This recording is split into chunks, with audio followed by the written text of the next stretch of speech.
ललिता श्रीविशाखान्वितांश्च हे कृष्णा करुणा सिन्धु दीनबन्धु जगत्पते गोपेश गोपिका कान्ता राधा कान्ता नमोस्तुते तप्त कांचन गौरांगी राधे वृंदावनेश्वरी ऋषभानुसुते देवी प्रणमामि हरिप्रिये नमो महावदन्याय कृष्ण प्रेम प्रदायते कृष्णाय कृष्ण चैतन्य नाम्ने गौरत्विषे नमो नमः वाञ्छाकल्पतरुभ्यश्च कृपा सिन्धुभ्य एव च पतितानां पावनेभ्यो वैष्णवेभ्यो नमो नमः। जय श्री कृष्ण चैतन्य प्रभु नित्यानंद श्री अद्वैत गदाधर श्रीवासादि गौरभक्तवृंद। हरे कृष्णा कृष्णा कृष्णा हरे हरे हरे राम राम राम हरे हरे हरे कृष्णा कृष्णा कृष्णा हरे हरे हरे राम राम राम हरे हरे हरे कृष्णा कृष्णा कृष्णा हरे हरे हरे राम राम राम हरे हरे।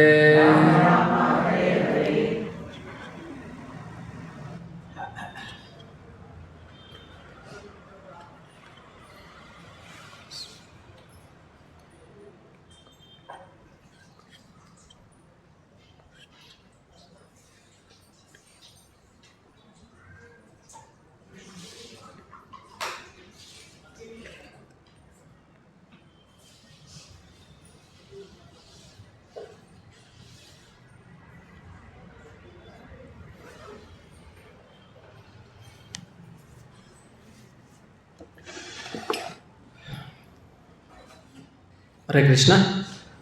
ಶನಿವಾರ ಸಂಜೆಯ ಭಗವದ್ಗೀತಾ ಕಾರ್ಯಕ್ರಮಕ್ಕೆ ತಮಗೆಲ್ಲರಿಗೂ ಮತ್ತೊಮ್ಮೆ ಸುಸ್ವಾಗತ. ಈ ದಿನ ನಾವು ಭಗವದ್ಗೀತೆಯ 2ನೇ ಅಧ್ಯಾಯ ಗೀತಾ ಸಾರ ಸಂಗ್ರಹ ಶ್ಲೋಕ 22ರಿಂದ 25ರವರೆಗೂ ಅಧ್ಯಯನ ಮಾಡೋಣ. ಶ್ಲೋಕ 22 ಲಾಸ್ಟ್ ವೀಕ್ ಆಗಿಲ್ಲ ಅಲ್ಲ?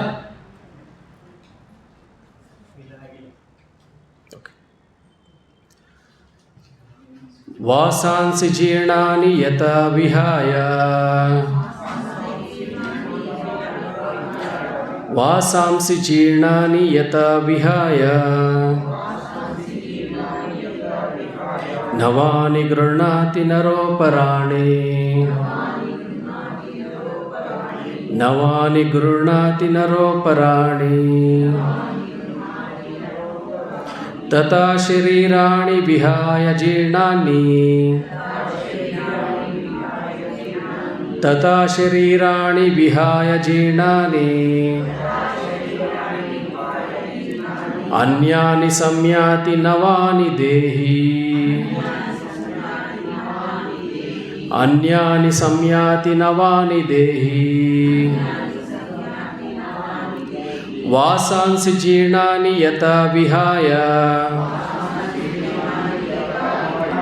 ನವಾನಿ ಗೃಹ್ಣಾತಿ ನರೋಪರಾಣಿ ತಥಾ ಶರೀರಾಣಿ ವಿಹಾಯ ಜೀರ್ಣಾನಿ ಅನ್ಯಾನಿ ಸಂಯಾತಿ ನವಾನಿ ದೇಹಿ ಅನ್ಯಾನಿ ಸಂಯಾತಿ ನವಾನಿ ದೇಹಿ ವಾಸಾಂಸಿ ಜೀರ್ಣಾನಿ ಯಥಾ ವಿಹಾಯ ನವಾನಿ ಗೃಹ್ಣಾತಿ ನರೋಪರಾಣಿ ತಥಾ ಶರೀರಾಣಿ ವಿಹಾಯ ಜೀರ್ಣಾನಿ ತಥಾ ಶರೀರಾಣಿ ವಿಹಾಯ ಜೀರ್ಣಾನಿ ಅನ್ಯಾನಿ ಸಂಯಾತಿ ನವಾನಿ ದೇಹಿ ಅನ್ಯಾನಿ ಸಂಯಾತಿ ನವಾನಿ ದೇಹಿ. ಯಾರಾದ್ರೂ ಹೇಳ್ಕೊಡ್ತೀರಾ?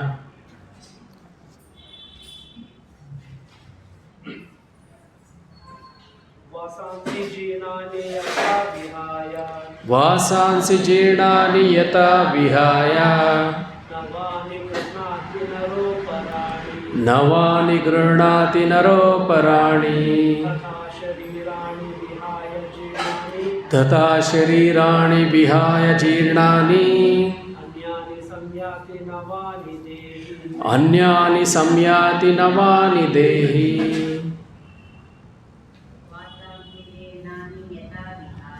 ವಾಸಾಂಸಿ ಜೀರ್ಣಾನಿ ಯಥಾ ವಿಹಾಯ ನವಾನಿ ಗೃಹ್ಣಾತಿ ನರೋಪರಾಣಿ ತಥಾ ಶರೀರಾಣಿ ವಿಹಾಯ ಜೀರ್ಣಾನಿ ಅನ್ಯಾನಿ ಸಂಯಾತಿ ನವಾನಿ ದೇಹಿ. ಬೇರೆ ಯಾರಾದ್ರು? ವಾಸಾಂಸಿ ಜೀರ್ಣಾನಿ ಯಥಾ ವಿಹಾಯ ನವಾನಿ ಗೃಹ್ಣಾತಿ ನರೋಪರಾಣಿ ತಥಾ ಶರೀರಾಣಿ ವಿಹಾಯ ಜೀರ್ಣಾನಿ ಅನ್ಯಾನಿ ಸಂಯಾತಿ ನವಾನಿ ದೇಹಿ.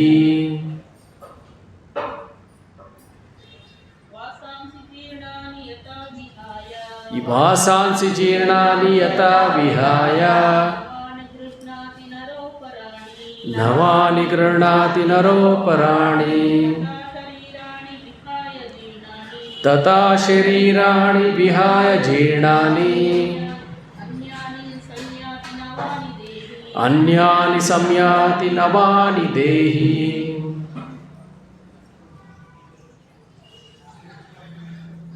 ಈಗ ಅನುವಾದ ನೋಡೋಣ. ದಯವಿಟ್ಟು ಇದನ್ನು ರಿಪೀಟ್ ಮಾಡಿ ಎಲ್ಲರೂ. ಒಬ್ಬ ಮನುಷ್ಯನು ಹೇಗೆ ಹಳೆಯ ಬಟ್ಟೆಗಳನ್ನು ಬಿಟ್ಟು ಹೊಸ ಬಟ್ಟೆಗಳನ್ನು ತೊಟ್ಟುಕೊಳ್ಳುವನೋ ಹಾಗೆಯೇ ಆತ್ಮವು ಜೀರ್ಣವಾದ ದೇಹವನ್ನು ಬಿಟ್ಟು ಹೊಸ ದೇಹವನ್ನು ಸ್ವೀಕರಿಸುತ್ತದೆ.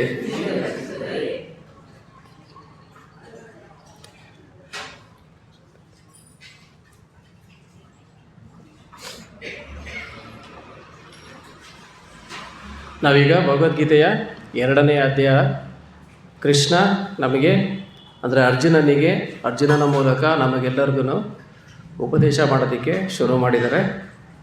ನಾವು ನೋಡ್ತಾ ಇದ್ದೀವಿ ಕೃಷ್ಣ ಮೊದಲನೇದಾಗಿ ನಾವು ಅಂದರೆ ನಮ್ಮ ಒಂದು ಪರಿಚಯ ಅಂದರೆ ಜೀವಾತ್ಮದ ಒಂದು ಪರಿಚಯವನ್ನು ಕೃಷ್ಣ ಇಲ್ಲಿ ನಮಗೆ ಮಾಡಿ ಕೊಡ್ತಾ ಇದ್ದಾರೆ. ಅದ್ರ ಜೊತೆಯಲ್ಲಿ ಪ್ರಕೃತಿಯ ಒಂದು ಪರಿಚಯವನ್ನು ಸಹ ನಮಗೆ ಮಾಡಿ ಕೊಡ್ತಾ ಇದ್ದಾರೆ. ಸೊ ನಾವೆಲ್ಲರೂ ಯಾರು?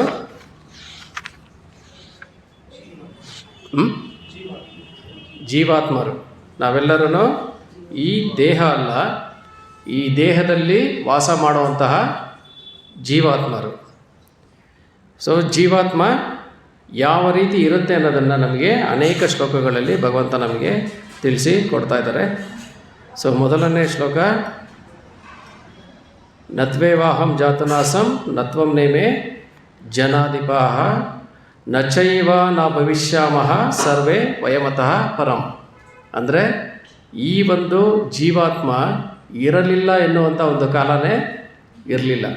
ಅಂದರೆ ಪಾಸ್ಟಲ್ಲೂ ಅಂದರೆ ಭೂತಕಾಲದಲ್ಲೂ ಇತ್ತು, ಈಗಲೂ ಇದೆ, ಮುಂದೆ ಭವಿಷ್ಯತ್ತಲ್ಲೂ ಅದು ಇರುತ್ತೆ.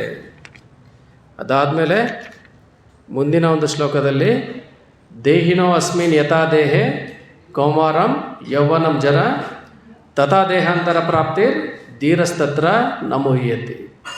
ಅಂದರೆ ಇದೇ ಜೀವಾತ್ಮ ಯಾವ ರೀತಿ ಒಂದು ಚಿಕ್ಕ ಮಗುವಿನ ದೇಹದಲ್ಲಿರುತ್ತೋ ಅದೇ ರೀತಿ ಅದೇನಾಗುತ್ತೆ, ದೊಡ್ಡದಾಗಿರೋಂಥ ಒಂದು ಯೌವನದಲ್ಲಿರುವಂಥ ಒಂದು ದೇಹಕ್ಕೂ ಹೋಗುತ್ತೆ, ಆಮೇಲೆ ಮುಪ್ಪಲ್ಲಿರುವಂಥ ಒಂದು ದೇಹಕ್ಕೂ ಹೋಗುತ್ತೆ. ದೇಹ ಬದಲಾವಣೆ ಆಗ್ತಾ ಇರುತ್ತೆ, ಆದರೆ ಆತ್ಮ ಏನು ಹಾಗೇ ಇರುತ್ತೆ. ಅದು ಏನಾಗುತ್ತೆ, ದೇಹದಲ್ಲಿ ಅದು ಪ್ರಯಾಣ ಮಾಡ್ತಾ ಇರುತ್ತೆ. ಸೊ ಈ ಒಂದು ಶ್ಲೋಕದಿಂದ ನಮಗೆ ಗೊತ್ತಾಗುತ್ತೆ, ಆತ್ಮ ಸ್ಥಿರವಾಗಿರುತ್ತೆ, ಪ್ರಯಾಣ ಮಾಡ್ತಾ ಇರುತ್ತೆ. ಪ್ರಯಾಣ ಮಾಡುವಂಥ ಒಂದು ವಾಹನ ಯಾವುದು? ಈ ದೇಹ. ಅದಾದಮೇಲೆ ಮಾತ್ರ ಸ್ಪರ್ಶಾಸ್ತು ಕೌಂತೆಯ ಶೀತೋಷ್ಣ ಸುಖ ದುಃಖದ ಆಗಮ ಅಪಾಯಿನೋ ಅನಿತ್ಯ ತಾನ್ ತಿತಿಕ್ಷಸ್ವ ಭಾರತ. ಸೊ ಈ ದೇಹ ಈ ರೀತಿ ಬದಲಾವಣೆ ಆಗ್ತಾ ಇರುತ್ತೆ. ಅದೇ ರೀತಿ ನಾವು ವಾಸ ಮಾಡುವಂಥ ಈ ಒಂದು ಪ್ರಕೃತಿನೂ ಸಹ ಏನಾಗ್ತಾ ಇರುತ್ತೆ, ಬದಲಾವಣೆ ಅನ್ನೋದು ಆಗ್ತಾ ಇರುತ್ತೆ. ಯಾವ ರೀತಿ ಆಗುತ್ತೆ, ಯಾವ ರೀತಿ ಬೇಸಿಗೆಗಾಲ, ಮಳೆಗಾಲ, ಚಳಿಗಾಲ ಬರುತ್ತೋ ಅದೇ ರೀತಿಯೇ ನಮಗೆ ಬರುವಂಥ ಸುಖ ದುಃಖಗಳೂ ಸಹ ಬದಲಾವಣೆ ಆಗ್ತಾ ಇರುತ್ತೆ. ಈ ಒಂದು ಅನುಭವ ನಮಗೆ ಎಲ್ಲಿಂದ ಬರುತ್ತೆ? ನಮ್ಮ ಇಂದ್ರಿಯಗಳ ಒಂದು ಗ್ರಹಿಕೆಯಿಂದ ಬರುತ್ತೆ. ಅಂದರೆ ಸೆನ್ಸ್ ಪರ್ಸೆಪ್ಷನಿಂದ ನಮಗೆ ಇದು ಗೊತ್ತಾಗುತ್ತೆ. ಓಕೆ, ಈಗ ನನಗೆ ತುಂಬ ಸೆಕೆ ಆಗ್ತಾ ಇದೆ, ಇಲ್ಲ ಚಳಿ ಆಗ್ತಾ ಇದೆ, ನನಗೆ ಸಂತೋಷ ಆಗಿದೆ, ನನಗೆ ದುಃಖ ಆಗಿದೆ. ಇದೆಲ್ಲ ಗೊತ್ತಾಗೋದು ನಮ್ಗೆ ಎಲ್ಲಿಂದ ಗೊತ್ತಾಗುತ್ತೆ? ನಮ್ಮ ಇಂದ್ರಿಯಗಳಿಂದ ನಮಗೆ ಗೊತ್ತಾಗುತ್ತೆ. ಬದಲಾವಣೆ ಆಗ್ತಾ ಇರೋದು ಪ್ರಕೃತಿ, ಅದರ ಗ್ರಹಿಕೆ ನಮ್ಗೆ ಎಲ್ಲಿಂದ ಆಗ್ತಾ ಇದೆ? ನಮ್ಮ ದೇಹದಲ್ಲಿರುವಂಥ ಇಂದ್ರಿಯಗಳಿಂದ ನಮಗೆ ಅದು ಅನುಭವ ಆಗ್ತಾ ಇದೆ. ಸೊ ಇದಾದಮೇಲೆ ನೆಕ್ಸ್ಟ್ ನಾವು ತಿಳ್ಕೊಂಡ್ವಿ, ಆತ್ಮ ಅನ್ನೋದು ಅವಿನಾಶಿ, ಅದಕ್ಕೆ ಯಾವತ್ತೂ ನಾಶ ಅನ್ನೋದು ಇಲ್ಲ. ಈ ನಾಶವಿಲ್ಲದ ಆತ್ಮವನ್ನು ಯಾರನ್ನೂ ಸಹ ನಾಶ ಮಾಡೋದಕ್ಕೆ ಸಾಧ್ಯ ಇಲ್ಲ. ಆಮೇಲೆ ಈ ಒಂದು ಆತ್ಮದ ಒಂದು ಸೈಜ್ ಎಷ್ಟಿದೆ ಅಂತ ತಿಳ್ಕೊಂಡ್ವಿ, ನೆನಪಿದೆಯಾ? ಕೂದಲಿನ ತುದಿಯ 10,000ದ ಒಂದು ಭಾಗ. ಕೂದಲಿನ ತುದಿನ 10,000 ಭಾಗ ಮಾಡಿದ್ರೆ ಎಷ್ಟು ಉಳಿಯುತ್ತೋ ಅಷ್ಟು ಚಿಕ್ಕದಾಗಿರೋದು ಈ ಒಂದು ಆತ್ಮದ ಒಂದು ಗಾತ್ರ, ಸೈಜ್. ಸೊ ಇಂಥ ಸೂಕ್ಷ್ಮವಾಗಿರೋಂಥ ಒಂದು ಆತ್ಮವನ್ನು ಅಳತೆಗೆ ಅದು ಸಿಗಲ್ಲ, ಆದರೆ ಅದು ಯಾವಾಗಲೂ ನಿತ್ಯವಾಗಿರುತ್ತೆ. ನಿತ್ಯ ಅಂದರೆ ಏನು? ಶಾಶ್ವತವಾಗಿರುತ್ತೆ. ಅದಕ್ಕೆ ನಾಶ ಅನ್ನೋದು ಇಲ್ಲ. ಆಮೇಲೆ ಆತ್ಮ ಬಂದ್ಬಿಟ್ಟು ಈ ಒಂದು ದೇಹದಲ್ಲಿ ಪ್ರಯಾಣ ಮಾಡ್ತಾರೆ. ದೇಹ ನಾಶ ಆಗುತ್ತೆ, ಆದರೆ ಆತ್ಮಕ್ಕೆ ಯಾವುದೇ ನಾಶ ಅನ್ನೋದು ಇಲ್ಲ. ಸೊ ಅದರಿಂದ ಒಬ್ಬ ಜೀವಿ ಕೊಲ್ತಾ ಇದ್ದಾನೆ, ಇನ್ನೊಬ್ಬ ಜೀವಿ ಕೊಂದಿದ್ದಾನೆ ಅಂತ ನಾವು ಅಂದ್ಕೊಳ್ಳೋದೇ ನಮಗೆ ತಿಳುವಳಿಕೆ ಇಲ್ಲ ಅಂತ ಭಗವಂತ ನಮಗೆ ಇಲ್ಲಿ ಹೇಳ್ತಾ ಇದ್ದಾನೆ. ಆಮೇಲೆ ಮುಖ್ಯವಾಗಿ ಭಗವಂತ ಏನು ಹೇಳ್ತಾ ಇದ್ದಾನೆ? ಆತ್ಮಕ್ಕೆ ಹುಟ್ಟು ಎನ್ನುವುದು ಇಲ್ಲ, ಆತ್ಮಕ್ಕೆ ಸಾವು ಎನ್ನುವುದು ಇಲ್ಲ, ಆತ್ಮ ಹಿಂದೆ ಹುಟ್ಟಿದ್ದೂ ಇಲ್ಲ, ಈಗ ಹುಟ್ಟಿ ಬರೋದೂ ಇಲ್ಲ, ಮುಂದೆ ಹುಟ್ಟುವುದೂ ಇಲ್ಲ. ಯಾವುದಕ್ಕೆ ಹುಟ್ಟು ಅನ್ನೋದಿರುತ್ತೋ ಅದಕ್ಕೆ ಸಾವು ಅನ್ನೋದು ಇರುತ್ತೆ. ಆದರೆ ಆತ್ಮ ಹುಟ್ಟೋದೇ ಇಲ್ಲ, ಅದು ಯಾವಾಗಲೂ ಶಾಶ್ವತವಾಗಿರುತ್ತೆ, ಪುರಾತನವಾದದ್ದು. ದೇಹ ನಾಶ ಆದಾಗ ಆತ್ಮಕ್ಕೆ ಏನೂ ಆಗಲ್ಲ. ಒಂದು ಕಾರು ಏನೋ ಡ್ಯಾಮೇಜ್ ಆಗಿ ಗ್ಯಾರೇಜ್ಗೆ ಹೋಯ್ತು, ಇಲ್ಲ ರಿಪೇರಿಗೆ ಹೋಯ್ತು, ಇಲ್ಲ ಹಳೇದಾಯಿತು, ಆಮೇಲೆ ಏನು ಮಾಡ್ತೀವಿ? ಅದನ್ನು ಬಿಟ್ಟು ಬೇರೆ ಕಾರನ್ನು ಇಲ್ಲ ಬೇರೆ ವಾಹನನ ತಗೊಳ್ತೀವಿ. ಸೊ ಅದೇ ರೀತಿ ಆತ್ಮ ಏನು ಮಾಡುತ್ತೆ? ಇನ್ನೊಂದು ವಾಹನದಲ್ಲಿ ತನ್ನ ಪ್ರಯಾಣವನ್ನು ಮುಂದುವರಿಸುತ್ತೆ. ಅದಕ್ಕೆ ಇನ್ನೂ ಅತ್ಯಂತ ಉತ್ತಮವಾದಂಥ ಒಂದು ಉದಾಹರಣೆಯನ್ನು ಭಗವಂತ ಈ 22ನೇ ಶ್ಲೋಕದಲ್ಲಿ ಕೊಡ್ತಾ ಇದ್ದಾರೆ. ಸೊ ಇಲ್ಲಿ ಕೊಡ್ತಾ ಇರೋಂಥ ಒಂದು ಉದಾಹರಣೆ ನೋಡಿ, ಯಾವ ರೀತಿ ನಾವು ಹಳೆ ಬಟ್ಟೆ ಹಳೇದಾದಿ ಕಿತ್ತೋಗಿದೆ, ಹರಿದೋಗಿದೆ, ಅವಾಗ ಏನು ಮಾಡ್ತೀವಿ? ಬಟ್ಟೆನ ತೆಗೆದು ಹೊಸ ಬಟ್ಟೆನ ಹಾಕೊಳ್ತೀವಿ. ಸೊ ಅದೇ ರೀತಿಯೇ ನಾವು ಈ ಒಂದು ದೇಹವನ್ನು ಸಹ ಹುಟ್ಟಿದಾಗ ಅದು ತುಂಬ ಹೊಸ ಬಟ್ಟೆ, ಅದು ಬೆಳೀತಾ ಬೆಳೀತಾ ಯೂಸ್ ಆಗ್ತಾ ಇದೆ. ಆಮೇಲೆ ವಯಸ್ಸಾದಮೇಲೆ ಬಟ್ಟೆ ಏನಾಯಿತು, ಹರಿದೋಗ್ತಾ ಇದೆ. ಆ ನೋವು, ಈ ನೋವು, ಮಂಡಿ ನೋವು, ಕೈ ನೋವು, ಸೊಂಟ ನೋವು ಎಲ್ಲನೂ ಬರ್ತಾ ಇದೆ, ಏನೇನೋ ರೋಗಗಳು ಬರ್ತಾ ಇದೆ, ಬಟ್ಟೆ ಎಲ್ಲ ಹರಿದೋಗ್ತಾ ಇದೆ. ಸೊ ಬಟ್ಟೆ ಹರಿದೋದಾಗ ಏನು ಮಾಡಬೇಕು, ಬೇರೆ ಬಟ್ಟೆನ ತೊಗೋಬೇಕು. ನ್ಯಾಚುರಲ್ ಅದೇ ತಾನೆ, ಹಳೆ ಬಟ್ಟೆನ ತೆಗೆದು ಹೊಸ ಬಟ್ಟೆನ ನಾವು ಹಾಕ್ಕೊಳ್ತೀವಿ. ಇಷ್ಟೇ ಈ ಒಂದು ಟ್ರಾನ್ಸಿಷನ್ ಅಂತ ಕೃಷ್ಣ ಇಲ್ಲಿ ಉದಾಹರಣೆ ಮೂಲಕ ನಮಗೆ ಹೇಳ್ತಾ ಇದ್ದಾರೆ. ಇದು ನಾವು ತಿಳ್ಕೊಳ್ಳೋದಕ್ಕೆ ಅತ್ಯಂತ ಓಕೆ ಇಷ್ಟೇ ಅಂತ ಅನಿಸುತ್ತೆ. ಆದರೆ ಇದನ್ನು ನಾವು ಯಾವಾಗ ಅನುಭವಿಸ್ತೀವಿ ಆಗ ಅದು ನಮಗೆ ಅತ್ಯಂತ ಗಾಢವಾದಂಥ ಒಂದು ನೋವನ್ನು ಕೊಡುತ್ತೆ.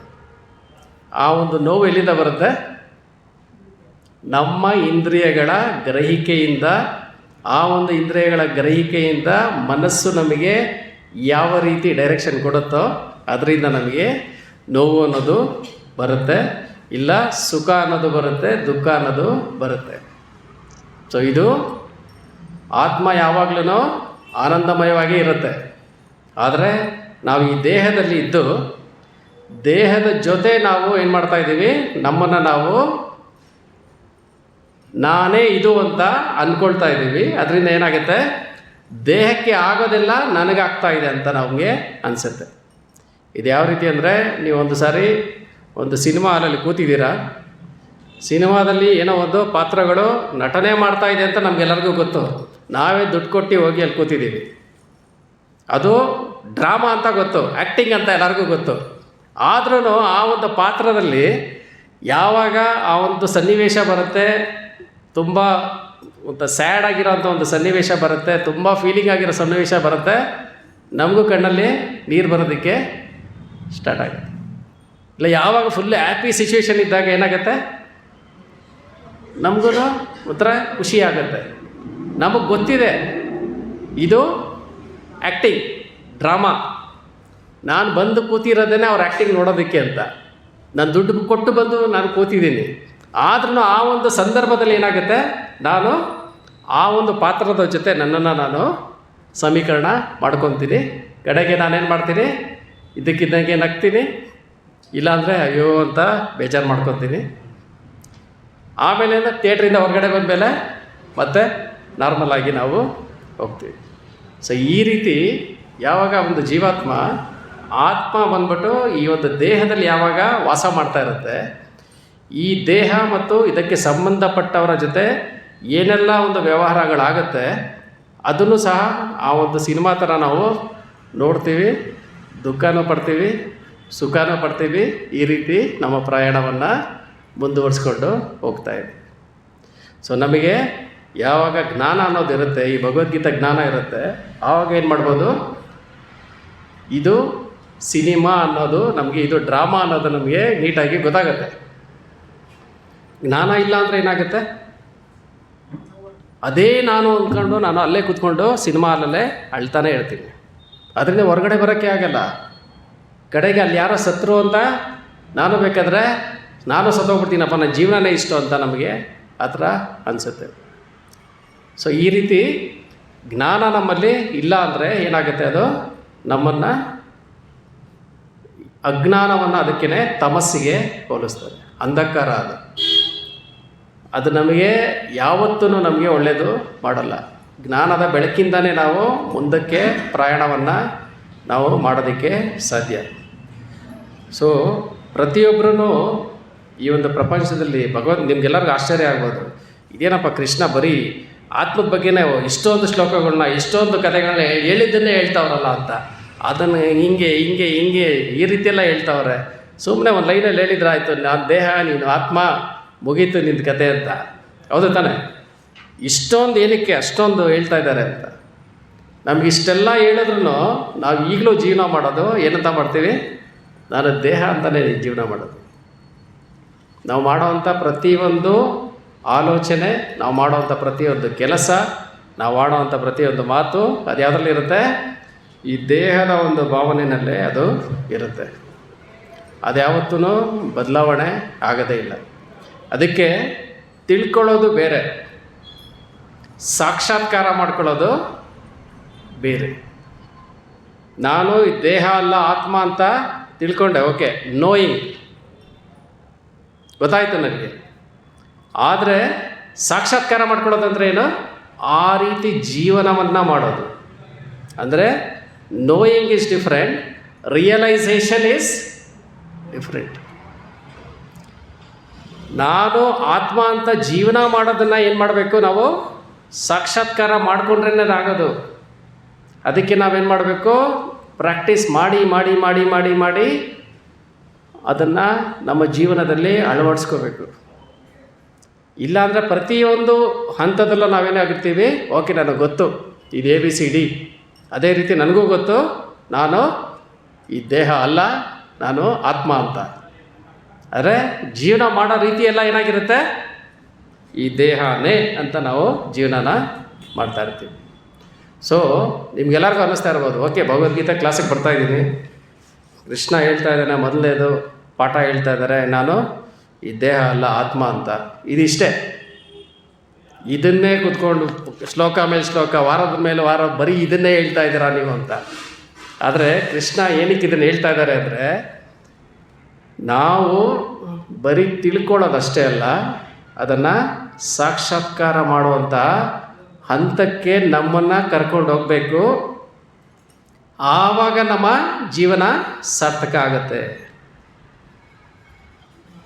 ಬರೀ ಒಂದು ನಾಲೆಜ್ನ ನಾನು ಕೇಳಿಸ್ಕೊಂಡೆ, ಓಕೆ ನಾನು ತಿಳ್ಕೊಂಡೆ, ಇಷ್ಟಕ್ಕೆ ಅದು ಮುಗಿಯಲ್ಲ. ನಾಲೆಜ್ ಅನ್ನೋದು ಯಾವಾಗಲೇನೋ ಅದು ನಮ್ಮ ಜೀವನದಲ್ಲಿ ಅಪ್ಲೈ ಆಗಬೇಕು. ಆವಾಗಲೇ ಅದಕ್ಕೆ ನಿಜವಾದ ಬೆಲೆ, ಇಲ್ಲಾಂದರೆ ಅದಕ್ಕೆ ಬೆಲೆ. ಸೊ ಇದೇ ರೀತಿ ನಾವು ದೇಹ ಬಿಡೋವಂಥ ಒಂದು ಸಂದರ್ಭನ ಇದೇ ರೀತಿ ಎದುರಿಸೋದಕ್ಕೆ ಪ್ರಿಪೇರ್ ಆಗಿದ್ದೀವಾ? ಅದನ್ನು ಪ್ರಿಪೇರ್ ಮಾಡೋದೇ ಭಗವದ್ಗೀತೆ. ಅದು ಅಷ್ಟೊಂದು ಸೀರಿಯಸ್ ಆಗಿರೋ ಟಾಪಿಕ್ಕು ಈ ಭಗವದ್ಗೀತೆ. ಇದು ನಮಗೆ ನಿಜವಾಗ್ಲೂ ಒಂದು ಸಹಾಯ ಮಾಡಬೇಕು ಅಂತ ಇರೋವಂಥ ಒಂದು ಶ್ಲೋಕಗಳು ಈ ಭಗವದ್ಗೀತೆ. ಸೊ ನಾನು ತಿಳ್ಕೊಂಬಿಟ್ಟೆ, ಓಕೆ ಇದು ನಾನು ದೇಹ ಅಲ್ಲ ಆತ್ಮ, ನಾನು ಇಲ್ಲಿಗೆ ಅದು ಮುಗಿಯಲ್ಲ. ಎಲ್ಲಿಗಾಗಬೇಕು? ಅದು ಸಾಕ್ಷಾತ್ಕಾರ ಆಗಬೇಕು. ನಮ್ಮ ಜೀವನದಲ್ಲಿ ಅದು ಸಾಕ್ಷಾತ್ಕಾರ ಆಗಬೇಕು.